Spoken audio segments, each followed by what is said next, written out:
Happy holidays, everyone! As December draws to a close, I felt it would be a good way to end the year for this channel by going into something truly representative of the Christmas season. Something full of a lot of fun, excitement, and giving. A work so truly full of light, wholesome fun, that it can't be described as anything other than a nice game for cute children. Today we're talking about Mortis Ghosts Off. Okay, so I lied. Obviously, Off has nothing to do with Christmas, so why am I talking about it? Well, you see, Off was originally released in June of 2008, meaning that this year, 2018, is the 10-year anniversary of Off's release. Yeah, 10 years. Crazy, right? Obviously, it took a couple of years for it to get around to being translated for English-speaking audiences from its original French, but wow, was it really that long ago? Guess so. So, seeing as it's been 10 years, I wanted to catch this one before the year was out to make a bit of a retrospective of sorts. This isn't a review video, a recommendation video, or even an essay video, though it will have elements of all three, in all likelihood.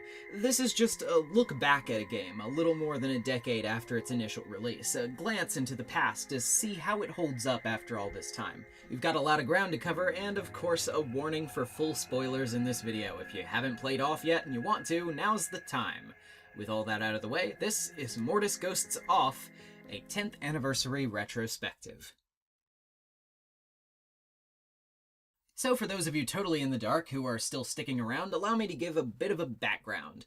Off is a free-to-download French-language RPG originally released in 2008 by the Belgian team Unproductive Funtime and developed in RPG Maker 2003. The team consists of two primary contributors, lead designer Martin Gioris, also known as Mortis Ghost, and composer Alias Conrad Coldwood. The game revolves around a mysterious humanoid man known only to us as the Batter, who is on a sacred mission to purify the world.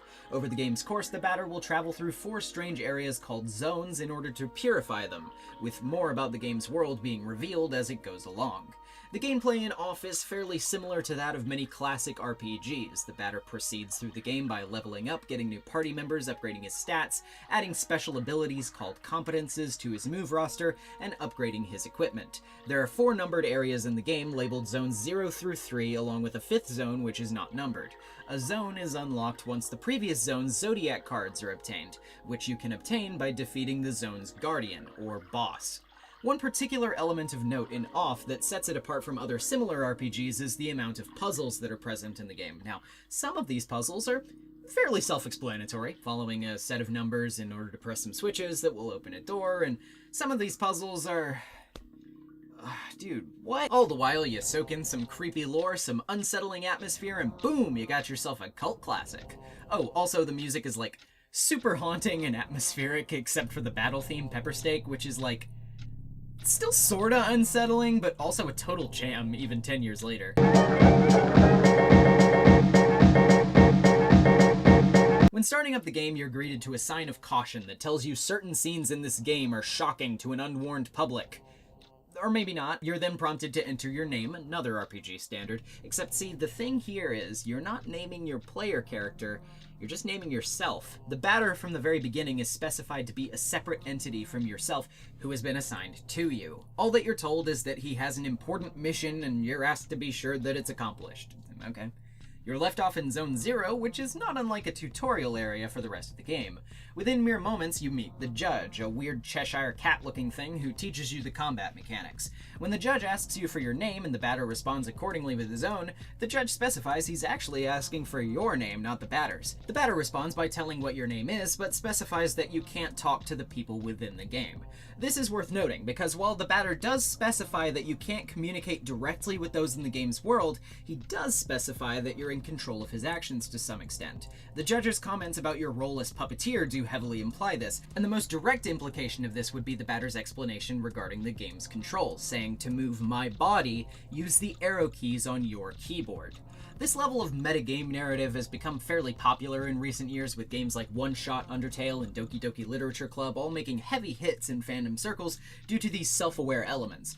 I would say Off's execution of it is interesting, but definitely leaves a bit to be desired in terms of execution. However, it is sort of one of the earliest popular examples of this trope in terms of how it is often portrayed in modern indie gaming, so can't give it too much crap for not having future vision. Anyway, so after exploring Zone 0 for a bit, completing a couple of puzzles and learning how to fight, you proceed to Zone 1, getting on a train in a place called Elson.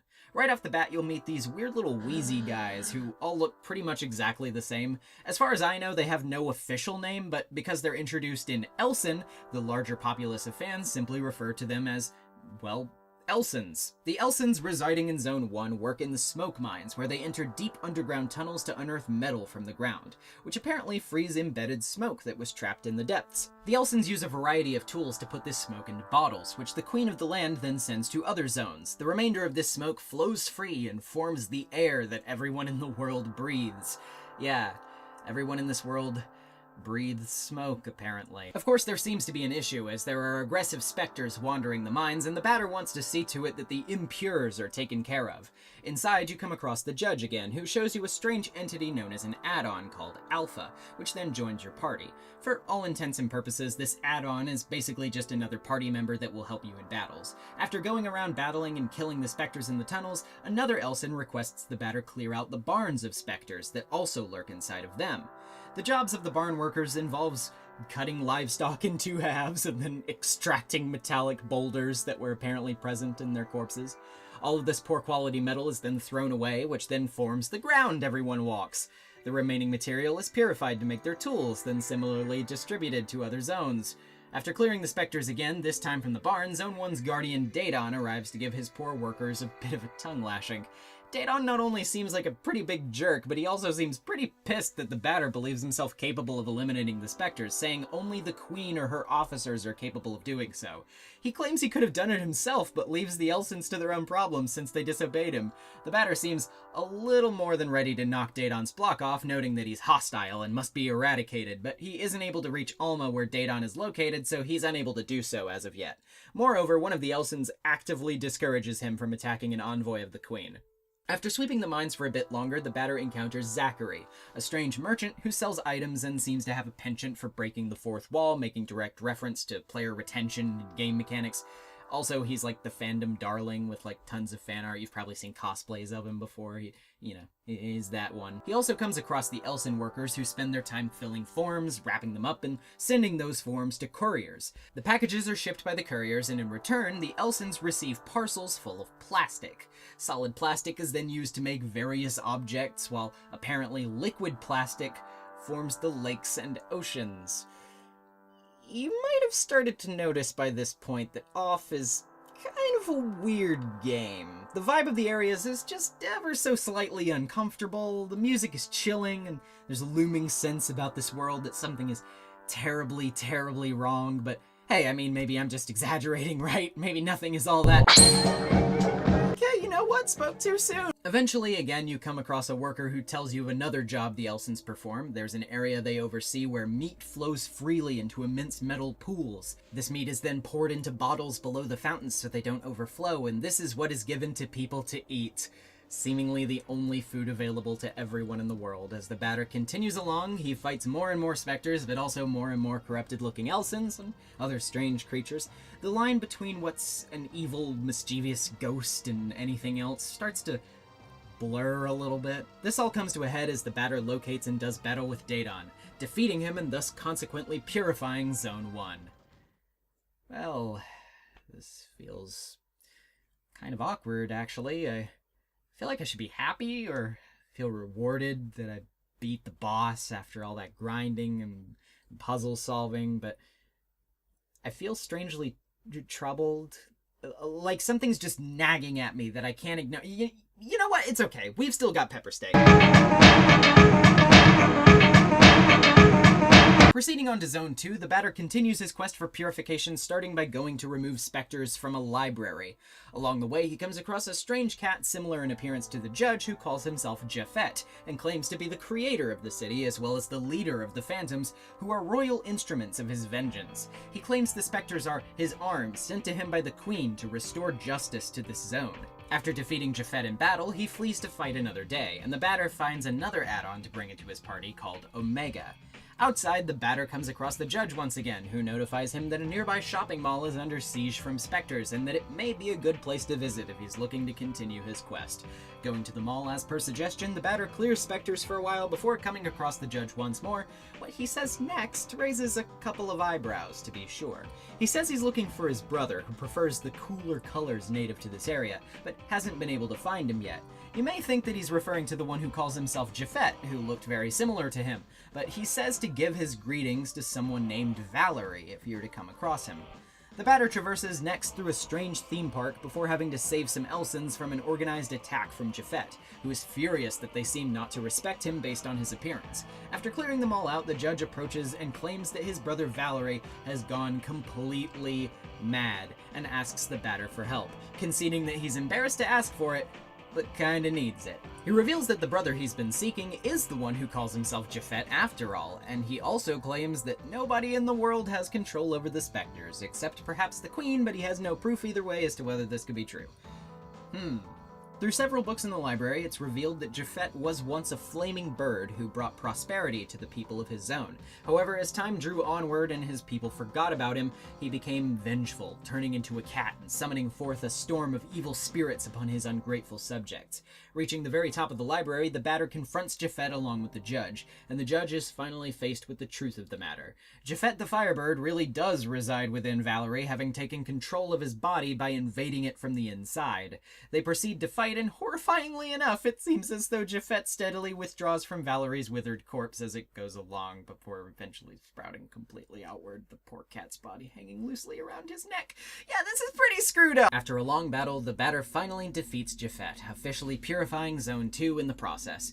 You might notice that this battle takes a significantly darker turn compared to the combat in the game so far, with most enemies previously just fading away as they are defeated, but in this case, Japhet lies bloodied and battered on the ground below. It's at this point you might start to suspect that your mission might not be so pleasant after all. In fact, I mean, it's debatable whether what you're doing is even, you know... Never mind, we still got pepper steak. Zone 3 picks up with the batter coming across some mysterious factories, where it seems the Elsons really love their cafeteria food. It's also here where you acquire one additional add-on in the form of Epsilon. Signs around the premises caution that if you do not bother the specters, you will not come to harm around them. However, this is proven completely wrong when an innocent Elson is killed by a pack of specters. In looking for the judge, the batter will once again come across Zachary, sporting a judge mask and seemingly taking up the position due to the judge's grieving over Valerie's death.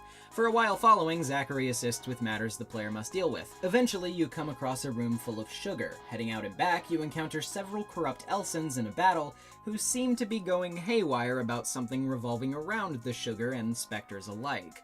Steadily, it seems as though the sugar is becoming a focal point of something sinister happening in Zone 3. Turns out the sugar is actually made from the burnt corpses of Elsons who have died. And if that wasn't already disturbing enough, it seems as though all the workers are addicted to it, working for very little pay just for the chance to be rewarded with sugar at the end of their shifts, going mad without their intake.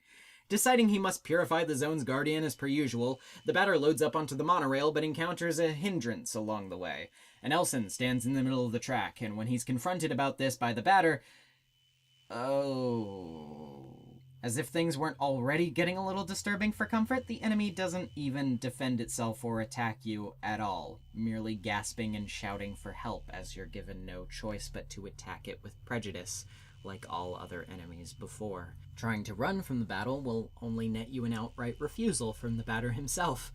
The obstacle cleared, the monorail is free to continue moving, further proving that the batter will stop at nothing to accomplish his goals.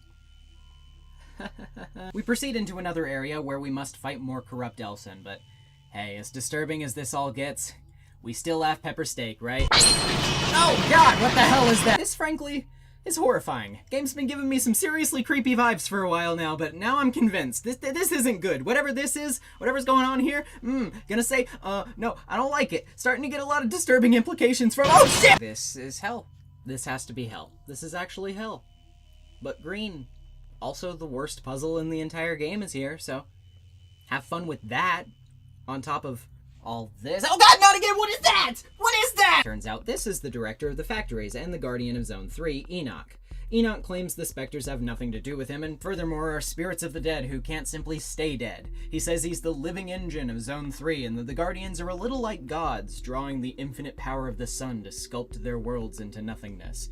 You engage Enoch in a first battle, but similarly to the Batter's encounters with Daedon and Japhet before him, this battle would prove to be temporary, as the Batter flees immediately from the scene, citing that he's too beefy to be defeated via conventional means. Okay, come on, dude. After narrowly escaping Enoch in a chase sequence, you turn the corner only to see the hallway is deathly quiet, pure white, and full of ominous whispers. Though the game will not explain to you what's going on here, by now, you might start to gather a few ideas about what all this means. Attempting to escape again to the monorail, you're once again confronted by Enoch, who apparently dredged himself through the pipes of his own factory just to catch you. Unfortunately for him, he's exerted much of his strength and stamina in doing so, exhausting himself and giving the Batter a fighting chance at defeating him in combat. The two engage in a battle, and after much back and forth, it finally draws to a close. The Batter is victorious, having beheaded Enoch, whose head lays motionlessly on the ground as— oh god, he's still talking! Before Enoch bites it completely, he divulges one last nugget of troubling information for all of us at home. With Zone 3 officially deprived of its guardian, it is destined to disappear, being completely wiped from the world as they know it. Everyone living within the zone, whether guilty or innocent of crime, will all vanish and die. Nothing will remain of them any longer. Zone 3 is officially purified. And now, we start to realize just what purification even is. A purified zone is an empty, shallow husk with zero life and zero color. In wanting to rid the land of impurity, the Batter has systematically proceeded through and ensured the complete and utter destruction of all living creatures in them. For the sins of the few, the many will be punished, subject to having their entire existence wiped for the sake of what he believes to be a righteous end: renewal through destruction. Where once cartoony ghosts and trickstery-looking monsters attacked from the corners of buildings now remain strange, ghoulish figures resembling infant children. The many whispers that cloud the audio in these lands, if you take the time to revisit them, are mostly inaudible, but a few things can be made out here and there, like, what have they done to deserve this, and why did you kill them? These souls you took for granted as your enemies might never have been enemies at all. And even if they were, was it really worth taking down everyone around them for the sake of that end? Carrying this heavy burden of realization on your back, you enter the final area of the game, simply titled The Room. Through a series of puzzles and battles alike, we learn of an ill child locked away and made to take medicine. Through a shift of visual styles and various notes, a picture is painted for us of this child, longing to spend time with his family. A series of strange first-person experiences in which the Batter takes the place of this child informs us that this child had become friends with all of the 3 Zone Guardians at some point in the past, before they had become corrupt. All of them agreed to do things for the child in exchange for help with their own problems, and seemed to have big aspirations for the future of the world. They offer to keep the child company until his mother arrives, all of them dreaming of a world of universal happiness that they will protect together. Though it seems the child's father has left, he still awaits his mother, recounting his experience of making friends with the 3 Guardians who seem to somehow be linked to the add-ons that the Batter carries with him. After a series of rather strange diversions, the Batter at last confronts the Queen of the Land, Vader Iloha, whose name translates to Father God. She immediately remarks that she's been waiting for the Batter, but that he will do nothing here but cause trouble and should return home. The Batter retorts that he's already done so, having returned here to the cradle of his father, and that the Queen's guardians have fallen, so she is therefore the Queen of a kingdom that no longer exists. She questions why he's destroyed the world she attempted to rebuild, to which he replies that she never had any place performing this task, and that her task was to, quote, take care of him, which he claims she has failed to do. The Queen claims her actions were all for this child's sake, and she will not allow the Batter to lay a hand on him. Interestingly, a common misconception arises here from a mistranslated line of dialogue, which has since been fixed in subsequent English patches of the game. When the Queen says, "I will not let you lay a hand on the son we have brought into the world," she is actually saying, "I will not let you lay a hand on the son who has brought us into the world." They commence and do battle with each other, and all the while the Queen admonishes the Batter for his actions. Eventually, like all other bosses, she's defeated, and one of my absolute favorite exchanges in the game is this right here. "Look, he has your eyes. They are full of fear." With only one task left to you, the batter finally arrives to the cradle of his father. The lonely child whose mother never came. The child who created the queen and the batter to replace that which he had lost. A small, sick infant with dwindling hope that he'll recover from sickness. Hugo. You know, to be honest, this is all really screwed up, but I mean, at the very least, the batter can try to be there for this kid, right? I mean, I know he's gone through and systematically murdered everyone, and we kind of willingly enabled it based solely on the presumption that as a typical RPG protagonist we were always doing the right thing until proven otherwise, but surely he's not so sadistic as to murder a child. I'm sorry, what? You've got to be kidding me. This is... No, please don't make me murder a child. Oh, no. I want off this crazy ride, Mr. Mortis Ghost. I will never question your frustrating gamepad puzzles again. I'm a child murderer. This is child murder and I just did it and it's over now. This video is totally advertiser friendly. From now on, there will be no more darkness. Good Lord in heaven, where do I even begin? Well, presumably nowhere fast, considering we still have a conclusion to reach. The judge enters the scene just before the batter can throw one final switch at the end of the hallway, calling out not just the batter himself, but you, the player, for what has transpired here. In case you haven't already gotten the hint of what Off as a Game was really getting at, the judge really lays into you here, chastising you for taking the barrier between your own world and the world of the games as a suitable excuse for murdering everyone, including your wife and a totally helpless baby. You threw this world into darkness, and though you could certainly blame a lot on the batter, remember, the batter's body is moved by you. You control him, you were given the task of seeing his mission through to the end, and with nothing more than a paltry direction given, you carried out this task to the very end, killing countless people, exterminating entire zones, erasing them all from existence, and for what reason? To accomplish a goal laid out for you in the vaguest of terms, because that's the point of the game. Or at least, what is a game to you?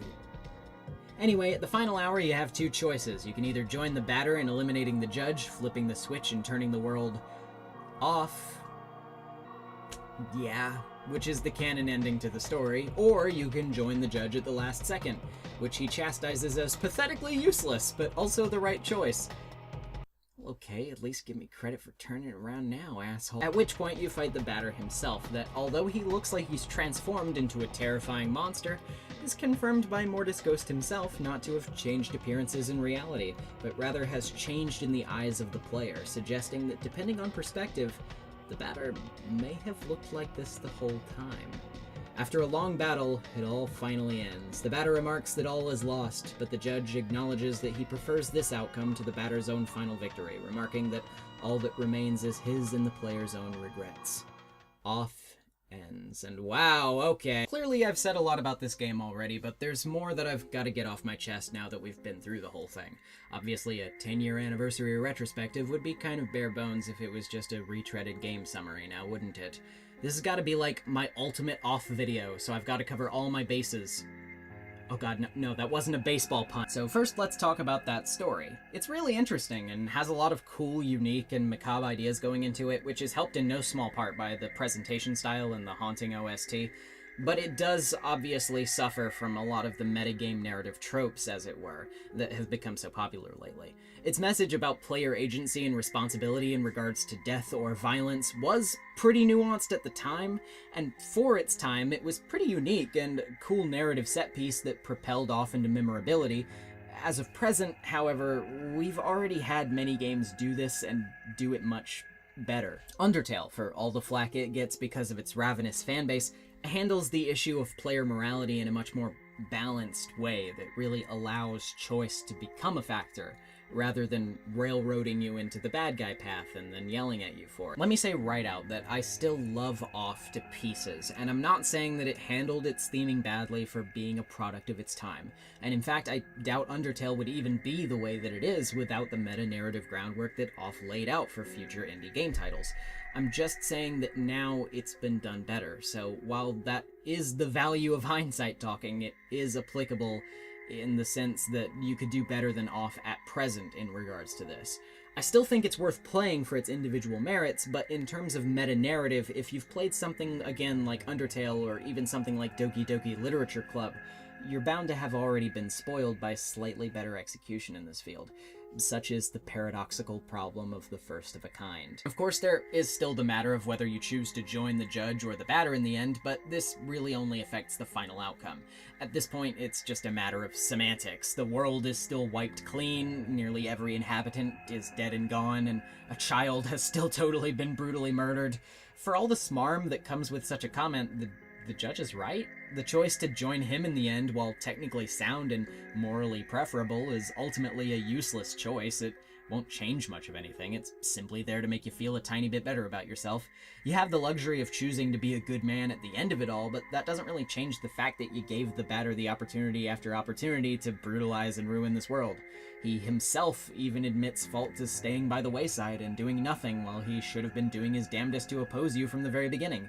Off is a narrative built to cast a critical light on player choice, specifically revolving around violence or killing in video games, and how that's built around the preconceived notion that the hero character is always morally righteous. The batter, obviously, is not morally righteous, but by the time we've really come to realize that as players, we've probably already gone too deeply into the mission to feel justified in backing out. We want to see what lies ahead, and because of our curiosity, we persevere, dedicating to even more acts of evil purely because of the degree of removal that comes with playing a video game, as opposed to carrying out actions in the real world. But this won't save us from the final criticisms we face at the end of it all. After all, they told us from the very beginning that we controlled the batter's movements. We were responsible for seeing his mission to completion.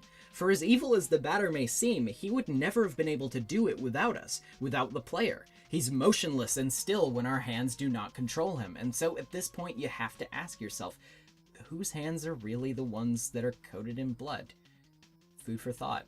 For all the eccentricities of this game's story, the wonderful quirks of its art style, the unsettling ambiance of its killer soundtrack, and its total mastery of spine-chilling quotes, however, there is one major issue that is sorta hard to ignore when playing Off. The gameplay of Off is rather boring. Most of the game's progression is built solely around linear travel, halted by a succession of random encounters and puzzles. Random encounters are cool enough the first few times, but as you continue on through the game, the battles don't exactly become any more interesting. Oftentimes, putting on the auto feature where the battle is done procedurally for you by the computer is an easier and quicker alternative to actually doling out attacks yourself, and grinding is even barely necessary for most of your encounters throughout the game, as your natural leveling will usually ensure you're more than strong enough to face whatever comes your way.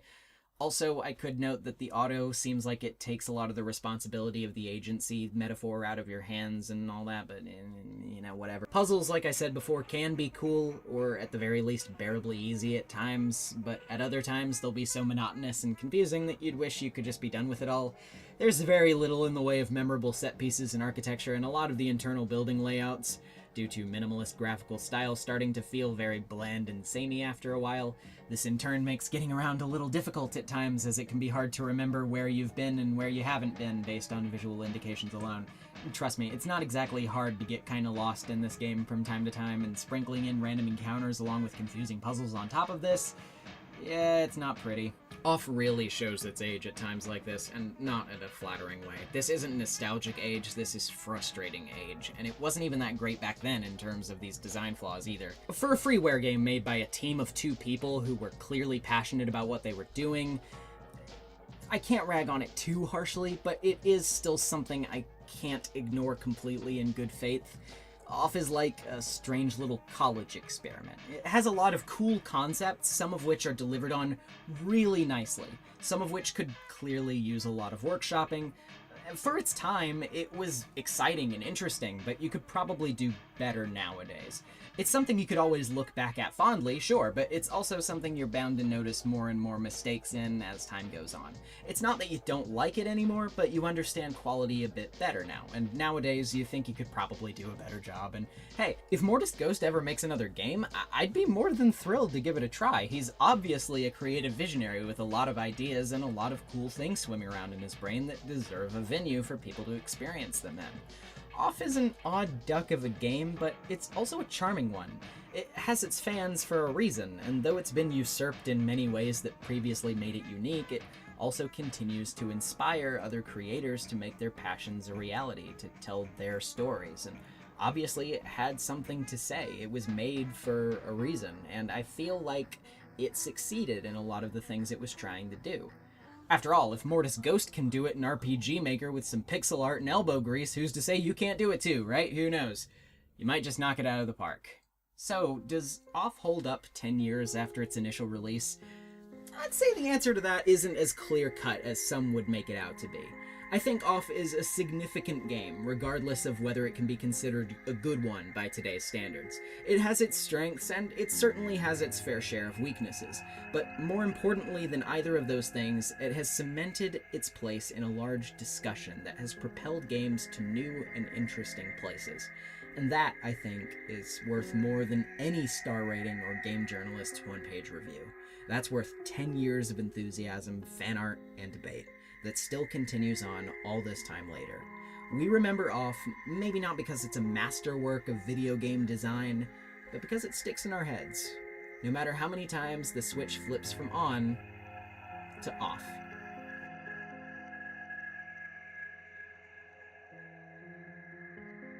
Hi there everybody, thanks for watching my video where I rambled about a French video game for like 30 whole minutes. I've been wanting to do this one for a while, and I don't know, I guess I just procrastinated on it for a really long time, you know, whatever.